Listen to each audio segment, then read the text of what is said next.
How does a beloved Hollywood family go from red carpets and standing ovations to bloodstains on marble floors?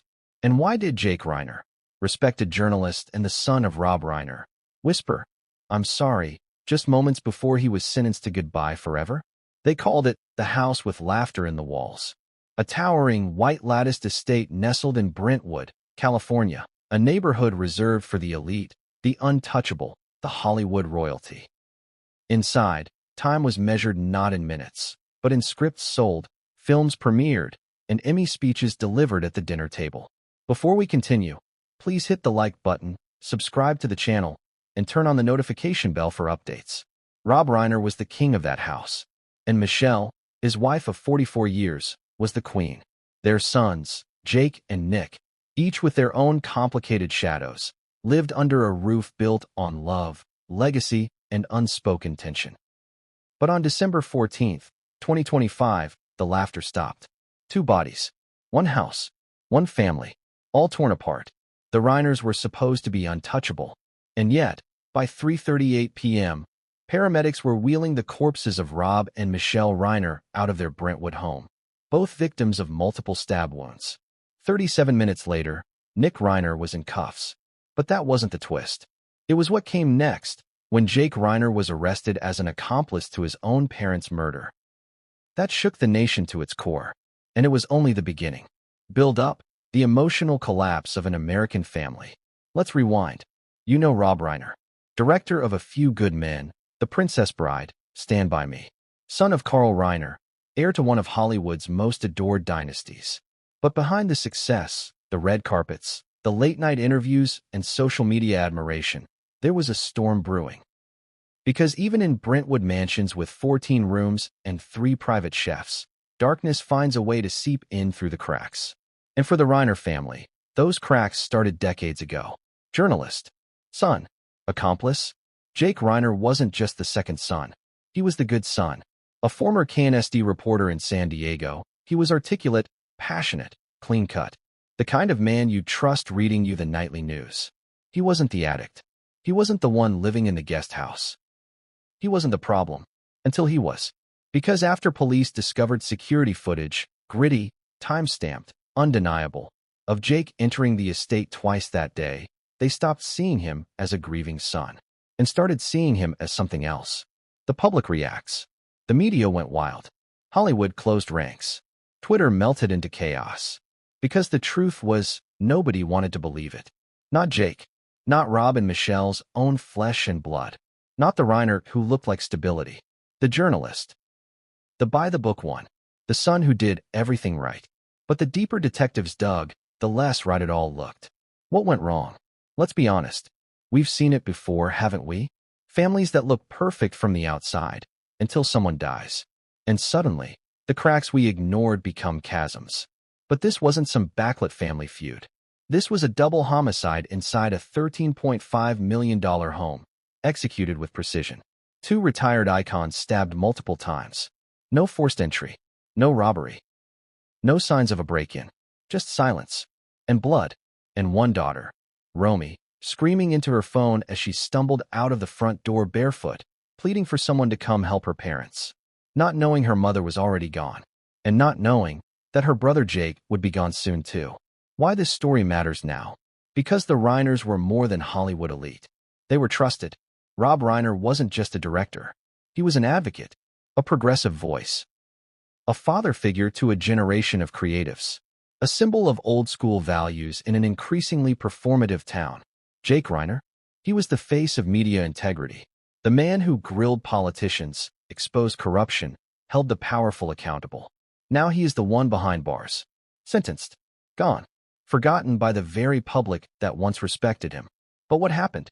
How does a family fall apart so completely, so fatally? What secrets tore them apart? What resentments were buried beneath years of polished appearances? Why would Jake, of all people, be involved in the murder of the parents who raised him? The curiosity gap. There are questions we're going to ask in this expose that no one in the media has dared touch. Because the official story? It doesn't quite add up. Nick Reiner.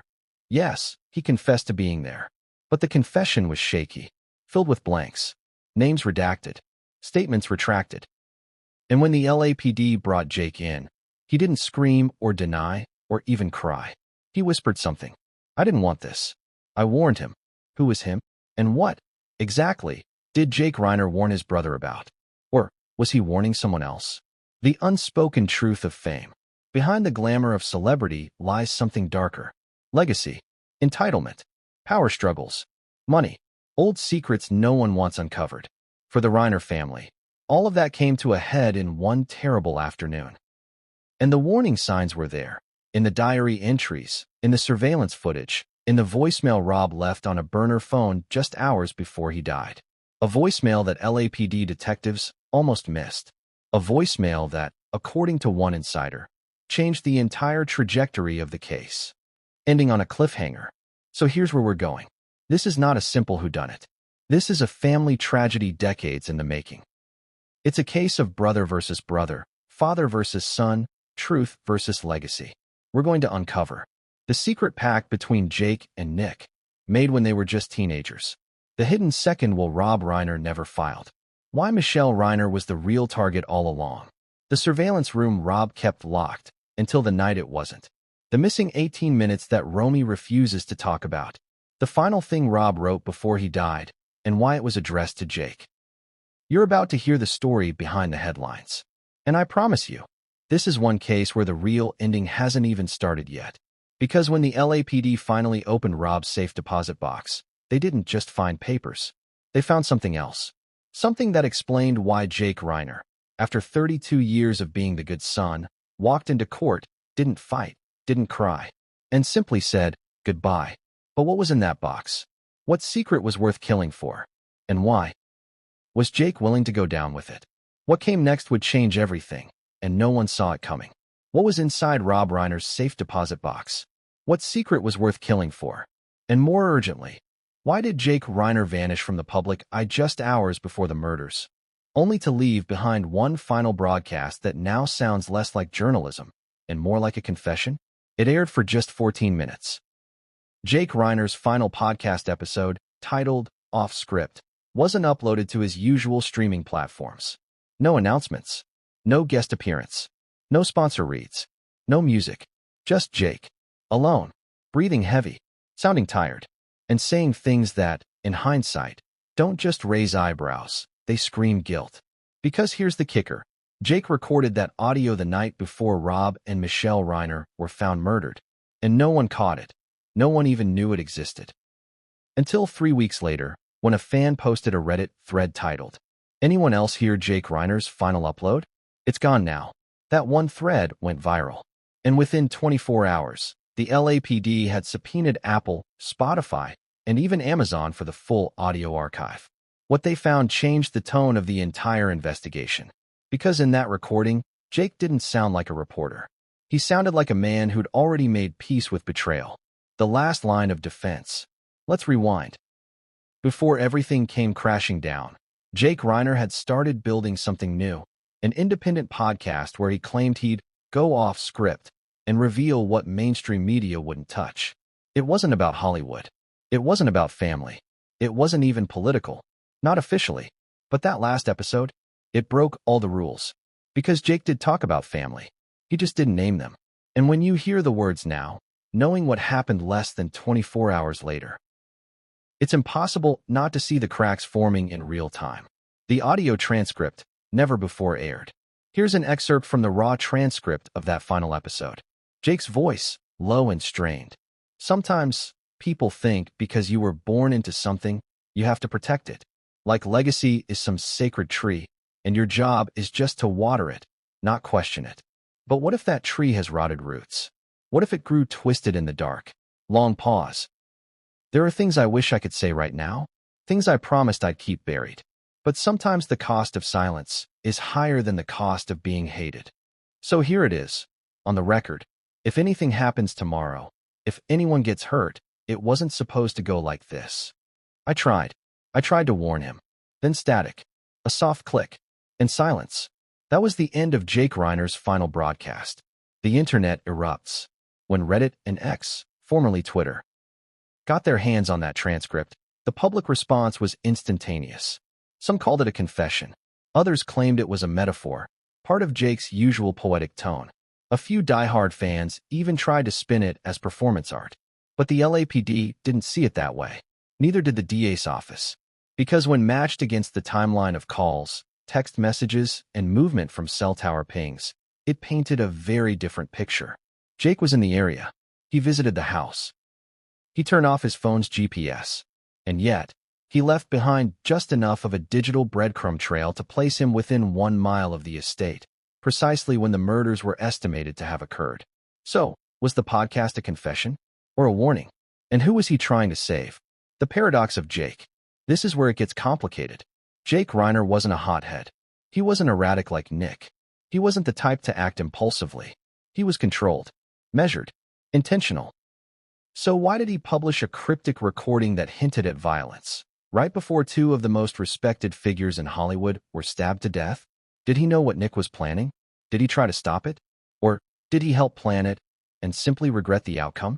And more disturbingly, why didn't he call the police? Why didn't he warn anyone? Unless he couldn't. Unless he wasn't just afraid for his parents. Unless he was afraid for himself. The theory of collapse. Here's something investigators found days later. Jake had drafted 3 emails on his personal laptop. All 3 were addressed to one recipient, Romy Reiner, his sister. The emails were never sent. All 3 were recovered from his laptop's drafts folder. Here's what the first one said. I need you to listen to me. You're not safe. I know you think I'm overreacting, but he's not okay. He hasn't been okay for a long time. And now things are getting worse. I'll handle it. I won't let it touch you. But if I fail, promise me something. Tell them the truth. This was dated December 12th, 2 days before the murders. Which leads to an obvious question. What did Jake try to handle? Who was the he? Nick? Rob? Someone else? Or is it possible Jake was talking about himself? The vanished footage. Now this is where things get strange. The Brentwood estate was protected by over 17 interior and exterior security cameras. But at 3:27 p.m. on the day of the murder, the system experienced what LAPD called a concurrent timestamp disruption. Translation? Every single camera glitched for exactly 11 minutes. It was enough time for 2 people to die, and for someone to walk in and walk out without ever being seen. But guess what wasn't glitched? The hard drive. And when investigators finally got access to the offsite backup, they found a partially corrupted file. 1 frame. Just 1. But in that frame was a blurred figure, standing in the hallway near the kitchen. The shape matched Jake's height and build. Even worse, he was holding what looked like a recorder. A ghost in the system. So we ask again, why was Jake at the house? Why did he say I warned him? And what was the real point of that final podcast? Here's a theory floated by Detective Laura Ames, the lead investigator on the case. Jake wasn't confessing. He was documenting. He was recording the moment before everything happened, because maybe he knew it was the only version of truth he could leave behind. But he underestimated one thing, his own brother. He thought he could control the storm. Instead, it swallowed all of them. The brothers' response. Nick Reiner's reaction to Jake's arrest was cold, calculated, and cryptic. When pressed in court, Nick didn't deny his own actions. But when asked directly whether Jake was involved, he smirked and said, "You know what the funniest thing is? Jake thought he was saving them. He always wanted to be the hero. But heroes bleed too." And then, he said nothing more. The court document bombshell. During pre-trial discovery, the prosecution released a copy of a private memo they say Jake drafted after the murder. It was titled, "If this goes public, read this first." In it, Jake writes, "I didn't kill them, but I let it happen. And maybe that's worse. Because I had time. I had every opportunity to call someone, to run, to scream. But I froze. I froze because I thought maybe it would be better this way." So what does that mean? Did Jake secretly want Rob and Michelle to die? Did years of repressed anger, family conflict, and legacy pressure finally crack the mask? Or was it guilt speaking through trauma? Words written by a man shattered by something he could not undo? You be the judge. But before you do, there's something else. Because detectives didn't just find that podcast episode. They also found Jake's private recorder. And on it was one final voice memo. One never aired. One that ends with this. "If you're hearing this, something went wrong. I'm not the villain you think I am. But I'm not the hero either. I did what I had to do. But I'll carry this with me. until the end. And yet, what the LAPD didn't know, at least not yet, was that Jake wasn't the only one who recorded something that day. Because Rob Reiner's burner phone, the one they recovered inside a locked toolbox beneath the floorboards of his study, contained one final voicemail. A message, timestamped 2 hours before he was murdered. And in that voicemail, he said a name. Not Nick's, not Jake's, but someone else. Someone who wasn't even supposed to be there. But what came next would change everything, and no one saw it coming. What drives a son to murder his parents? Was Nick Reiner a lost cause, or a carefully hidden time bomb? And what if Rob and Michelle saw it coming, but couldn't stop it? The world knew him as Nick Reiner, Hollywood's troubled son, a filmmaker, a recovering addict, the Reiner who never quite fit into the glossy family narrative. But behind that label was a story no tabloid ever dared to tell. Because Nick didn't just grow up in the shadow of his famous father. He grew up in the void of that spotlight, overshadowed, overlooked, overmedicated. And on December 14th, when Rob and Michelle Reiner were brutally murdered, all eyes turned to him. He was arrested first. He was the obvious suspect. But what investigators uncovered next blurred the lines between mental illness, manipulation, and something much, much colder. Because Nick wasn't just unstable. He was calculated. And when detectives found his private journals tucked behind a false wall in the Brentwood guest house, what they read changed the entire trajectory of the case. The boy who didn't belong. Let's go back. Nick was born into a cinematic dynasty. Carl Reiner, legendary comedian and filmmaker, was his grandfather. Rob Reiner, Hollywood titan, his father. Jake, the golden child. Romy, the artistic sweetheart. Nick was the problem. From the age of 11, he was in therapy. By 13, he'd been suspended from 2 private schools. By 16, he was in rehab. He'd later say in interviews that he never asked to be born into fame. That being a Reiner felt like living under surveillance, except the cameras were expectations. But the real story? It wasn't just about rebellion. It was about rejection. Because every time Nick tried to get clean, to reconnect, to be seen, something or someone shut him out. Usually Jake. And often, Rob. Rehab. Relapse. Revenge. In 2012, Nick co-wrote a film based on his experience with addiction, titled Being Charlie. It was semi-autobiographical, directed by Rob Reiner. The film barely made a dent at the box office. Critics panned it. But more importantly, Nick hated it. Why? Because, in his words, it wasn't my truth. It was Dad's version of my truth. After that, Nick distanced himself from the industry. He moved into the Brentwood guest house in 2021 after another failed stint in rehab.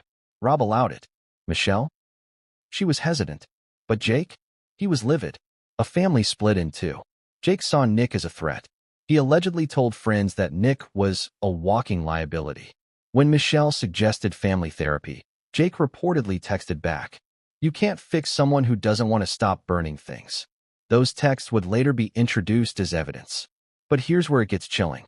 Around March 2025, 9 months before the murders, Nick began seeing a therapist at a private clinic in Westwood. He only attended 4 sessions.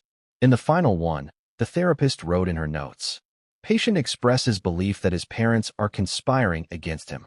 Exhibits signs of paranoia, but also high-functioning planning behavior." When asked about brother, Nick said, quote, "He thinks he's clean, but he's got his own dirt." She filed no alert. Nick disappeared from the clinic and stopped responding. 3 weeks later, Rob Reiner installed a biometric lock on the guest house door. The diaries. Now let's talk about the evidence no one expected. Behind a panel in the guest house closet, police discovered a metal container.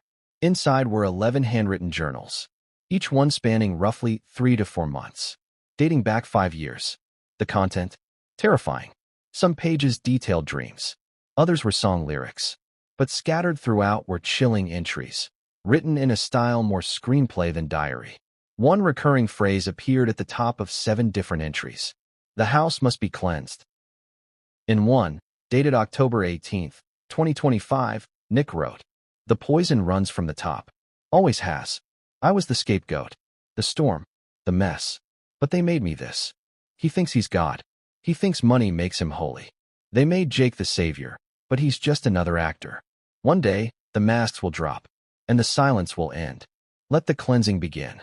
Investigators believe he refers to Rob. But the more disturbing realization, Jake is never directly blamed. Instead, he's warned. A twisted affection. In one entry from November, Nick writes, Jake knows. He's always known. But he won't betray the family. Not until he has to. He's the good soldier. I'm the war. So what does that mean? Did Nick believe Jake was on his side? Did he want Jake involved? Or worse, was Jake manipulated into silence? According to a forensic psychologist hired by the LAPD, Nick showed signs of grandiosity, delusion, and profound resentment. But he also expressed obsession with legacy and approval. The idea of cleansing the family may have, in his mind, been a path to purification, making things right through destruction. This wasn't just a crime. This was, at least to Nick, a ritual. The kitchen scene. Here's what we know about the day of the murder. At 1:06 p.m., Nick was seen walking toward the main house. Cameras confirm he was alone. At 1:11 p.m., Michelle texted Romy. He's here. Just came to talk.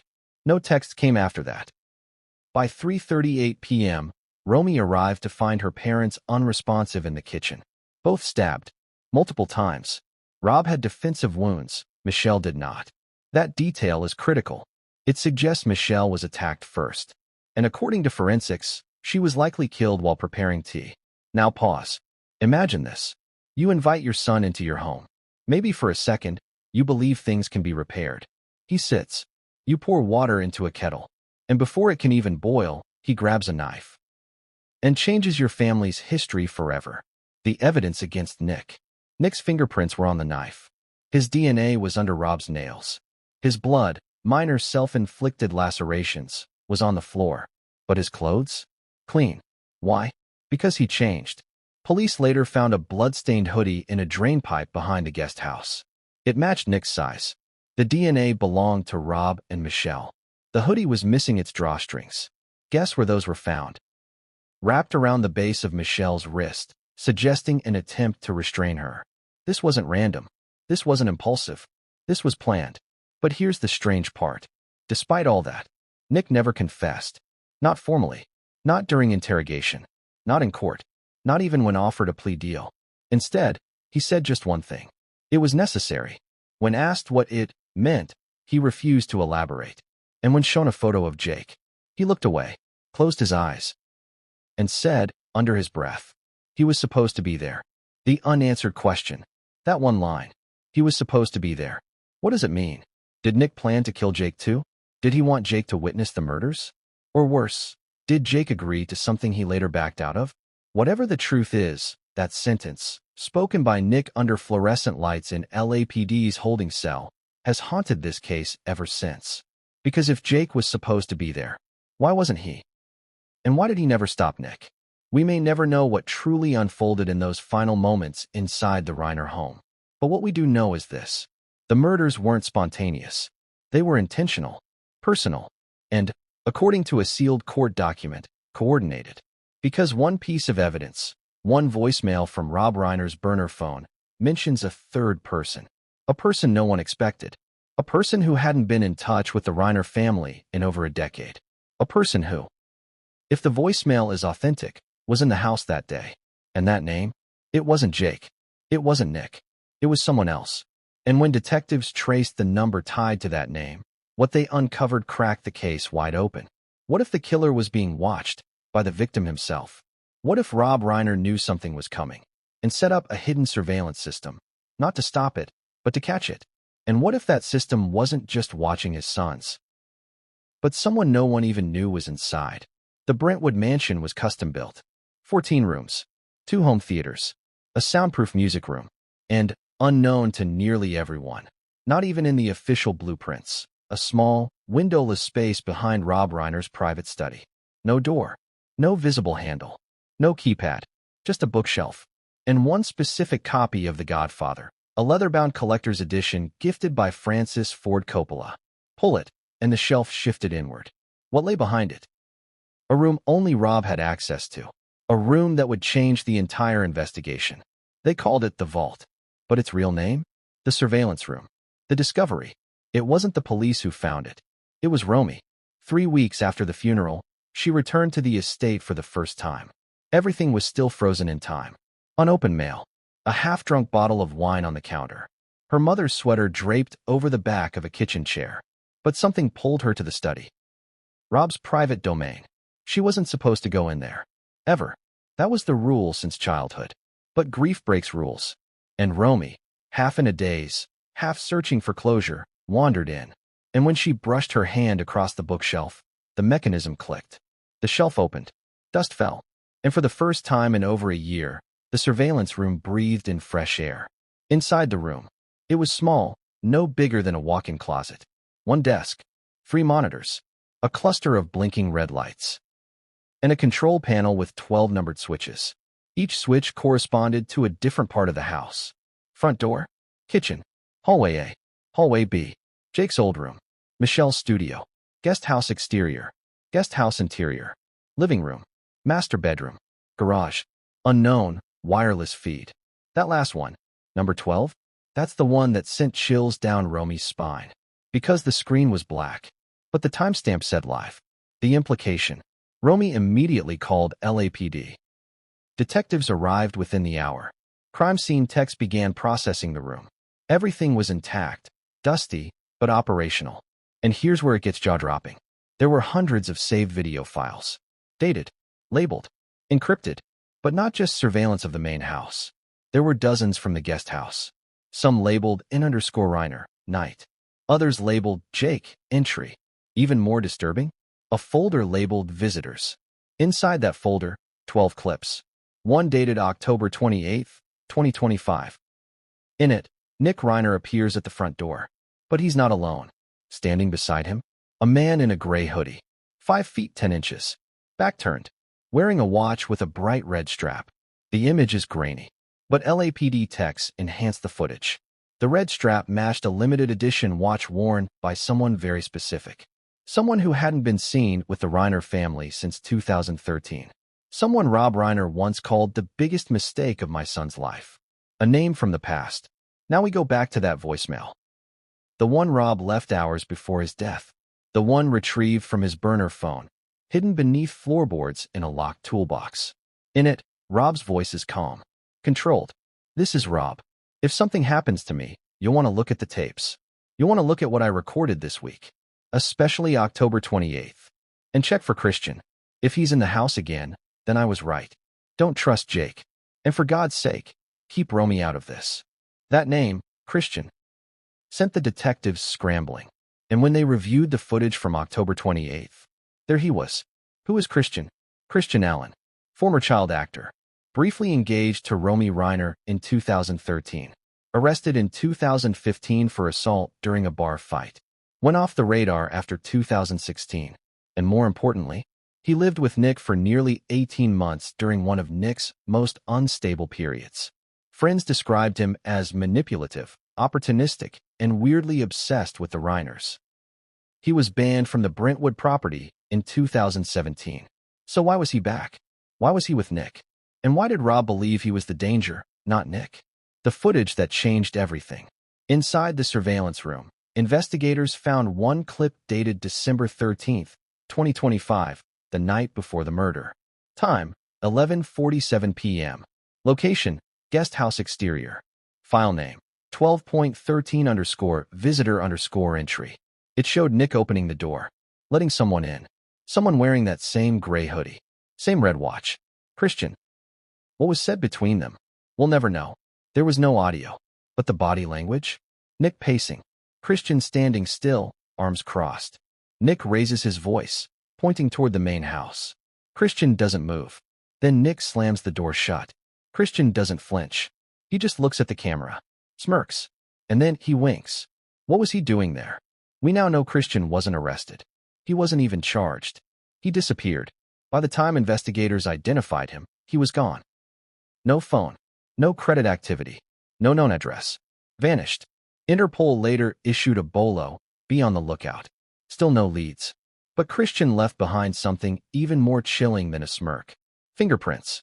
LAPD forensics confirmed partial prints on the guest house doorknob, on a wine glass in Nick's kitchenette, and, most disturbingly, on the exterior panel of the surveillance room door, meaning, at some point, Christian accessed the house, and possibly the secret room. That wasn't just trespassing. That was infiltration, which raises a brutal question. Was Rob Reiner recording his own family? Or was someone else recording him? Jake's connection. When detectives interrogated Jake again after this discovery, he refused to speak without counsel. But when shown the footage of Christian entering the guest house, Jake reportedly became pale. Sweat beaded on his forehead. And then he whispered. He promised he'd stay away. That was enough for investigators. They now believe Christian may have been more than just a bystander. They believe he may have been the catalyst. And Rob Reiner knew it. That's why he installed the surveillance room. Not to watch his sons, but to watch who was manipulating them. The theory. Here's the current working theory from the DA's office. Christian re-entered Nick's life around October. He began feeding Nick paranoid ideas, possibly about Rob, Jake, and family betrayal. Nick, already unstable, began spiraling. Jake caught wind of it, tried to stop it, possibly tried to record Christian secretly. Rob knew Christian was back, set up the surveillance room to document his moves. On December 14th, Rob confronted Christian. Something went wrong. A struggle broke out. Michelle got caught in the crossfire. Jake showed up too late to stop it. And Christian? He walked out the back door and disappeared. But then comes the shocker. Inside the surveillance room was one final encrypted folder. It took LAPD cyber forensics 5 days to crack it. When they did, they found one file. A video, titled simply, confession_cam_02. The file was corrupted, most of it glitchy, but the final 5 seconds are intact. In it, Nick sits in the guest house. Christian is off camera. Nick stares straight ahead and says, "He said the only way to fix it was to end it. So I did. But Jake, he didn't know I'd go that far." Pause. Do you think they'll forgive me? Cut to black. It was the surveillance room that told the real story. Not the court. Not the tabloids. Not even Jake. Because Rob Reiner, in his final days, became both filmmaker and detective. He directed the final act of his life, not with a camera, but with hidden feeds, encrypted folders, and a secret he took to his grave. But he didn't take all of it. Because buried in the final moments of the recovered tapes, just before the system crashed, was one last message. From Michelle. A handwritten note she left on the desk, just hours before she died. And in it, she didn't just name who she was afraid of. She named why. And what she wrote shattered the Reiner legacy forever. What if the truth wasn't hidden in a vault, but in a promise two brothers made as teenagers? What if everything, every lie, every silence, every tragedy, was built on a pact no one was ever meant to break? The note was short, not dramatic, not poetic, just precise, written in Michelle Reiner's neat, rounded handwriting, the kind she used for grocery lists and thank you cards. It read, "If anything happens, it's because the boys promised each other something they never told us. I tried to stop it. I was too late. No names, no dates, no explanation, just that one line. And that line sent investigators down a path they hadn't seriously considered until now. Because suddenly, the story wasn't just about Nick's rage, or Jake's silence, or Christian's manipulation. It was about a promise, a pact, and the terrifying possibility that the brothers were bound together long before anyone realized danger was even an option. The summer everything changed. It began years earlier. Summer of 2009. Jake was 17. Nick was 15. The family rented a secluded house near Lake Arrowhead. No press, no assistants, no distractions. Just the Reiners, trying to reconnect after a brutal year that included Nick's first stint in rehab and Jake's first taste of public attention. According to family friends, that summer was meant to heal things. But healing doesn't always look the way you expect. Sometimes it looks like secrecy. The night at the dock. There's one night everyone remembers, but no one talks about. The night the boys didn't come home until dawn. Rob assumed they were with friends. Michelle worried, but trusted them. Romy, then just 12, remembers waking up and seeing both brothers standing at the edge of the dock, soaked to the bone.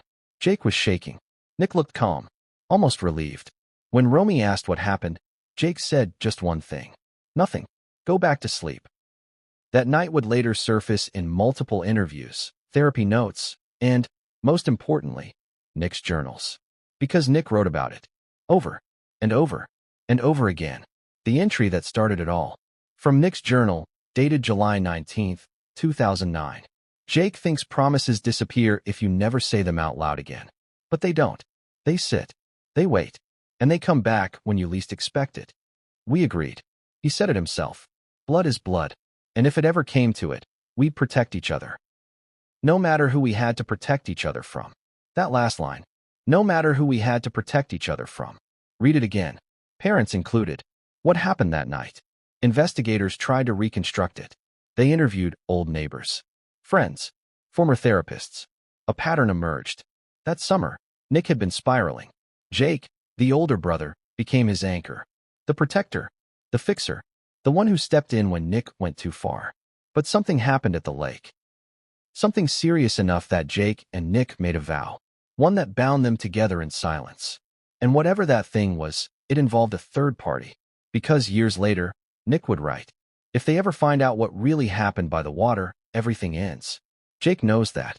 That's why he can't turn on me. He won't. He can't. So what happened by the water? And why was it powerful enough to hold Jake hostage for more than a decade? Theories and fear. There are 3 leading theories investigators considered. None were officially confirmed. But all 3 were disturbing. Theory 1. An accident. Someone got hurt, or worse, and the brothers covered it up. Theory 2. A confrontation with another teen or adult that escalated beyond control. Theory 3. Nick tried to hurt himself. Jake stopped him. And in the chaos, someone else got injured. What makes these theories compelling is not the lack of evidence, but the consistency of fear in Jake's later behavior. Because from that summer onward, Jake changed. Friends say he became hyper-responsible, emotionally distant, always watching Nick, as if waiting for something to come back. The pact, reinforced. Fast forward to adulthood. Nick relapses. Jake intervenes. Nick gets arrested. Jake smooths it over. Nick moves into the guest house. Jake protests, but ultimately stays silent. Why? Because pacts don't dissolve with age. They rot. And they grow heavier. Jake wasn't protecting Nick because he believed in him. He was protecting Nick because he was trapped by him. And Nick knew it. The moment Michelle realized. According to Michelle's closest friend, she became suspicious in 2024.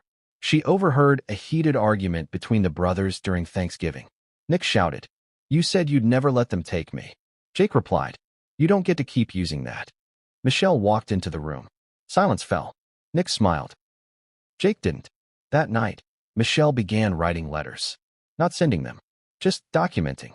Trying to understand what her sons weren't telling her. And eventually, she understood enough to be afraid. Jake's private confession. During his final interrogation, Jake said something that wasn't entered into evidence. It was off the record, but one detective later summarized it like this. Jake didn't sound angry. He sounded exhausted, like someone who'd been holding their breath for 15 years. Jake reportedly said, "I didn't protect Nick because I thought he was innocent. I protected him because if he went down, I went with him. That's the pact. That's the prison." The night everything collapsed.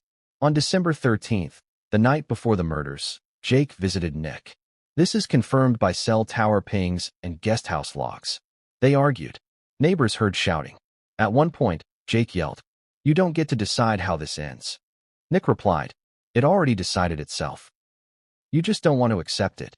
Christian was there too, watching, listening, waiting. And here's the crucial detail.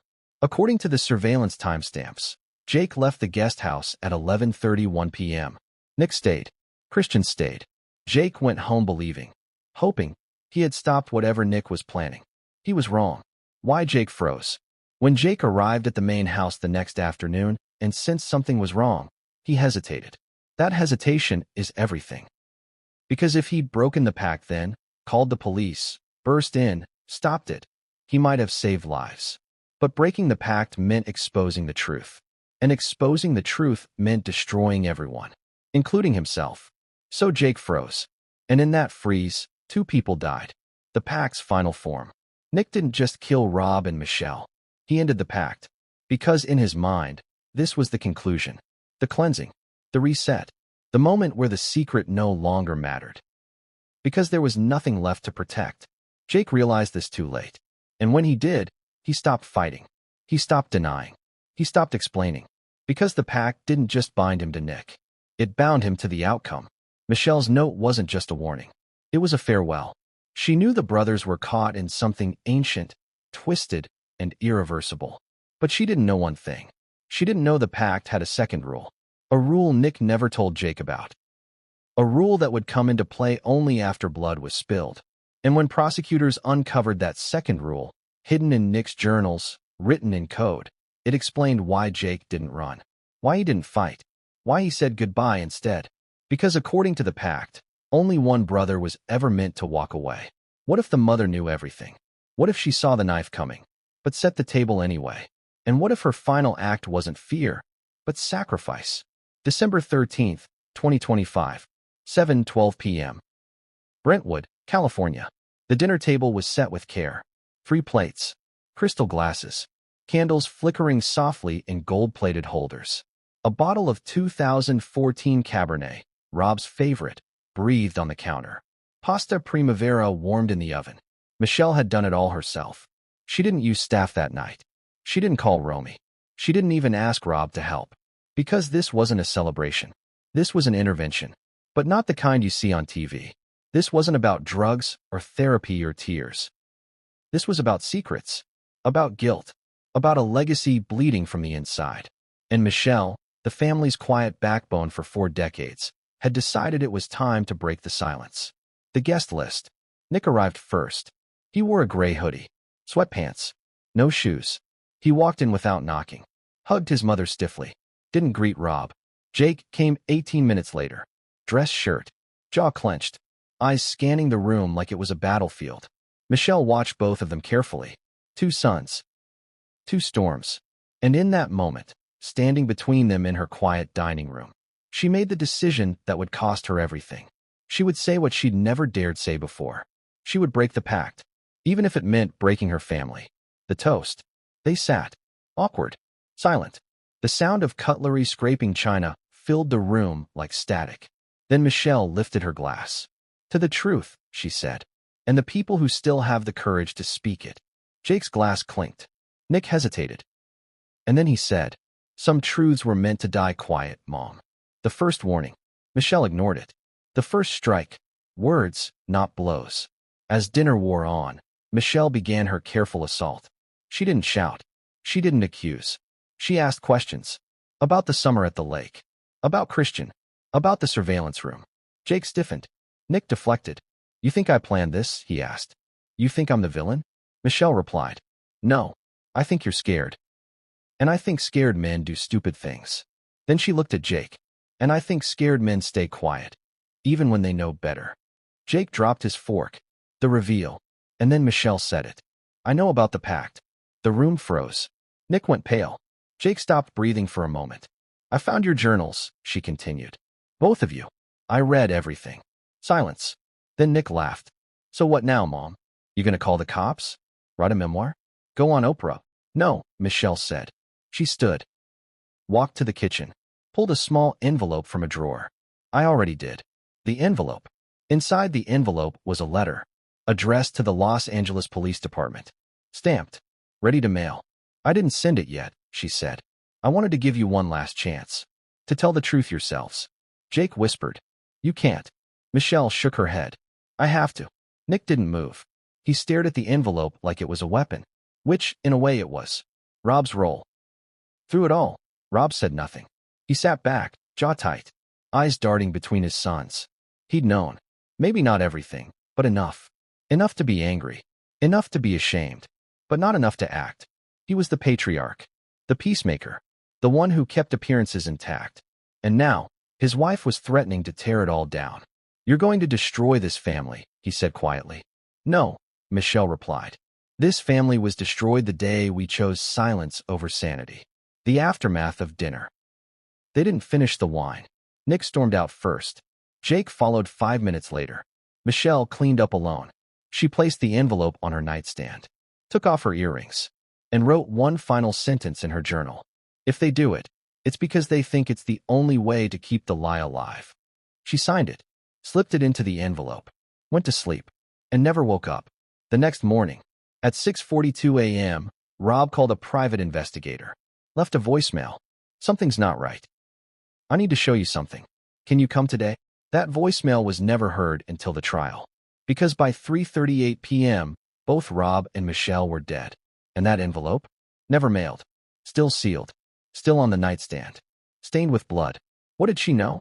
The letter, once processed into evidence, revealed details no one else had. Michelle knew about the surveillance room. She knew about Christian.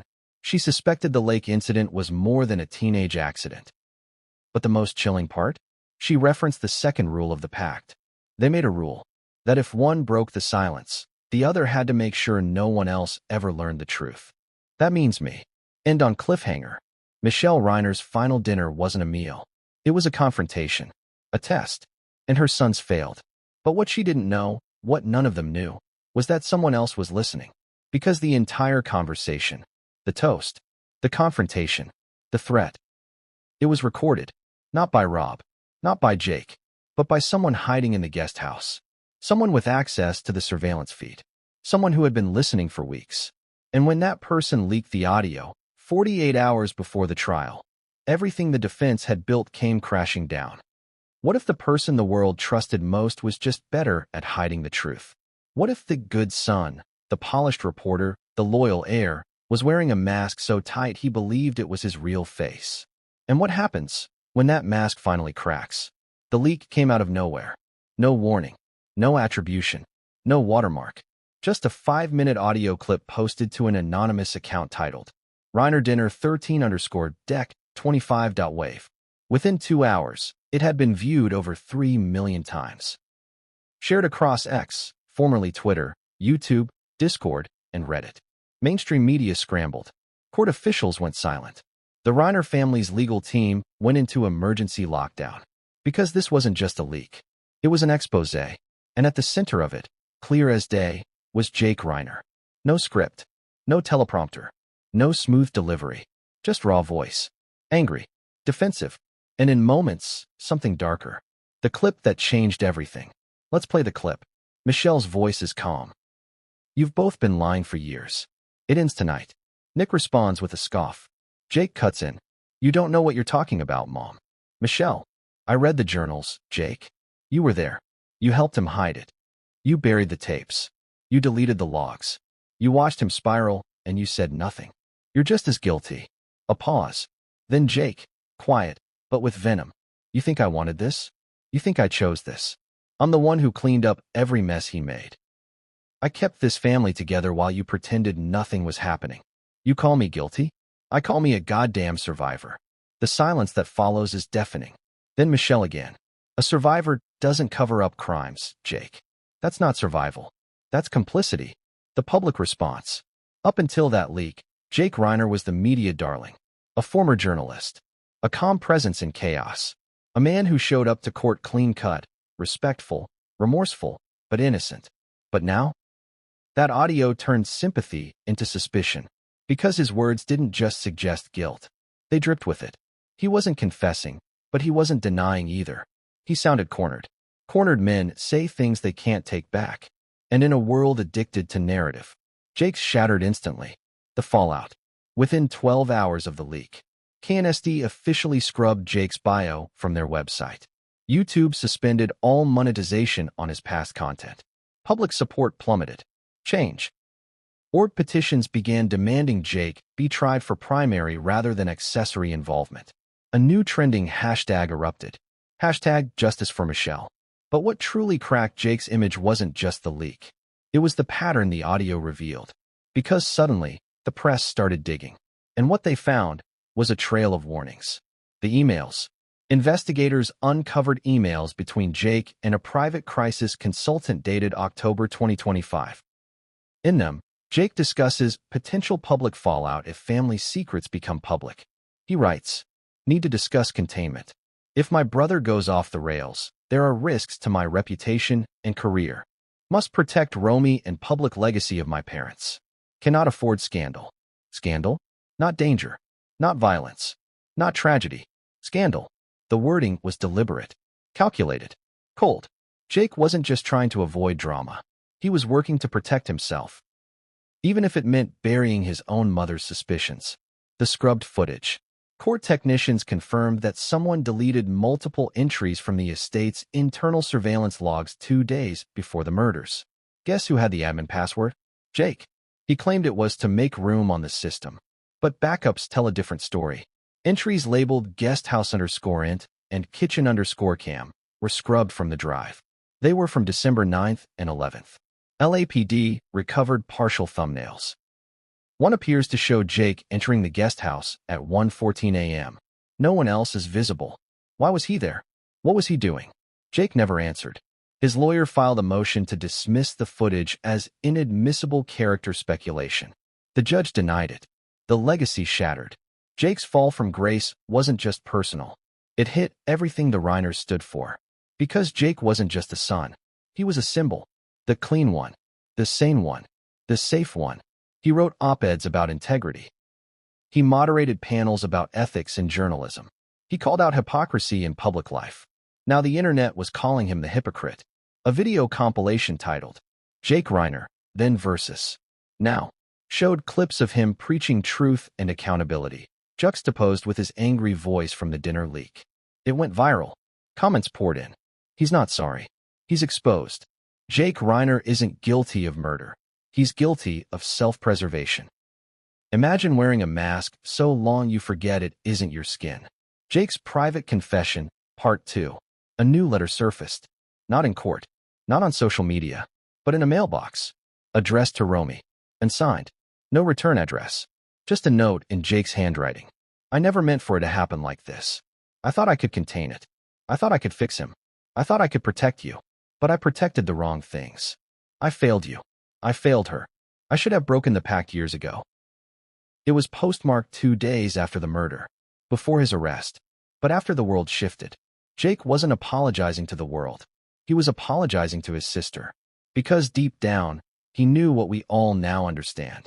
Jake didn't crack under pressure. He crumbled under the weight of a secret he should have destroyed long ago. But then came the courtroom moment. During the pretrial hearing, Jake was asked a direct question. Did you know your mother was in danger? Jake looked up, paused.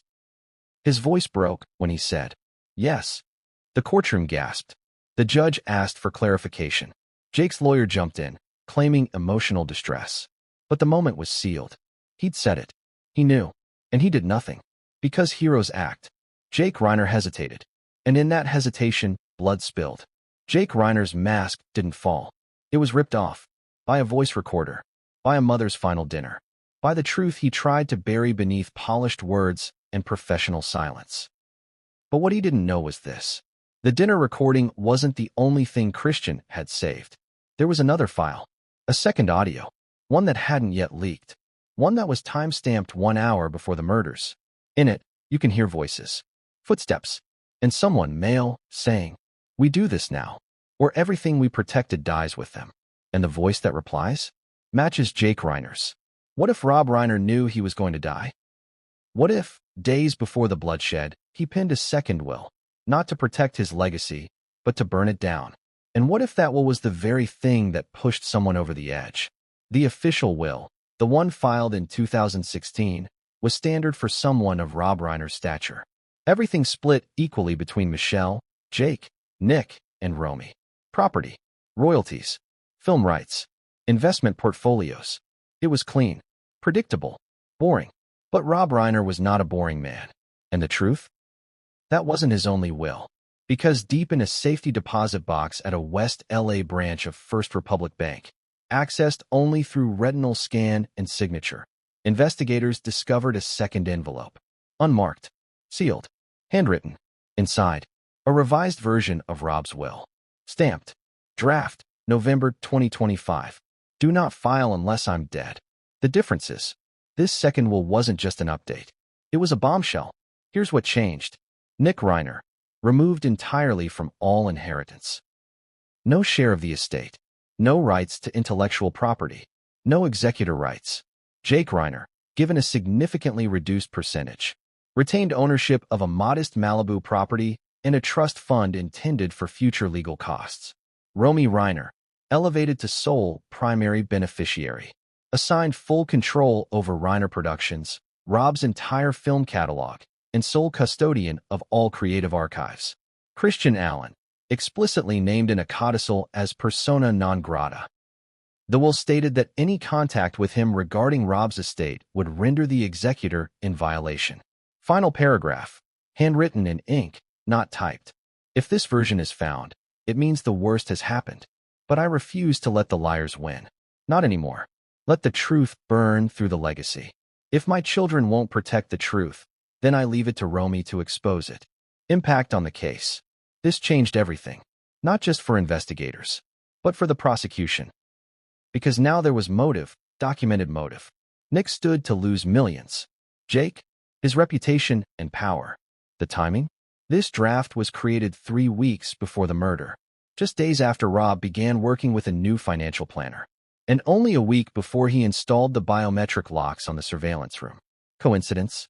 Doubtful. Rob wasn't paranoid. He was preparing, because deep down, he knew the pact was cracking. He knew his sons were becoming dangerous.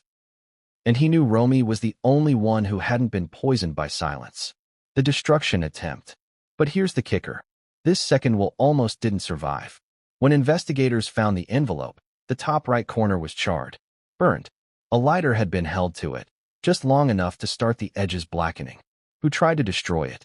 Jake's fingerprints were not on the envelope, but Nick's were. Smudged. Partial, but undeniable. That means one thing. Nick knew about the second will. The question is, how? The theory. LAPD now believes Rob confronted Nick with the will in early December. A meeting with no witnesses. No cameras. Just father and son. And the words, "You're out." That may have been the moment Nick snapped. Or worse, the moment Christian stepped in. Because if Christian truly was manipulating Nick, and surveillance footage suggests he was, it's possible Christian saw the will as a threat to his own plans. After all, why was Christian's name explicitly banned in the will? Rob wrote, "He is not family. He is not a friend. He is a parasite. Keep him out." That wasn't just a legal warning. That was personal. Jake's knowledge. Here's where things get murkier. Jake wasn't excluded in the second will, but he was downgraded. Why? Investigators believe Rob had begun suspecting Jake was protecting Nick, maybe even enabling him.